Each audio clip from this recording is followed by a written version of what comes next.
This is SBL biocombination number 6 tablet. It is homeopathic well balanced combination of effective medicines for prompt relief from cough, cold and catarrh, painful respiratory concerns, acute febrile catarrhal conditions and headaches can be managed with the potent combination of ingredients of this medicine.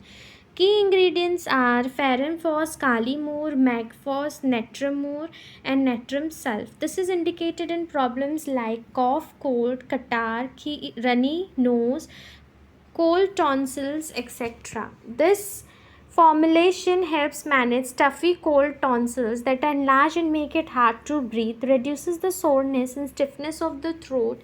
This biocombination provides relief from dry tickling cough, chest pain, and difficulty in lying down. It helps against nasal catarrh with thick yellow discharge and salty mucus discharge from the nose that leads to the constant desire of taking deep, long breaths. It alleviates hard, dry cough, sore chest with painful tickling cough, and running or blocked nose.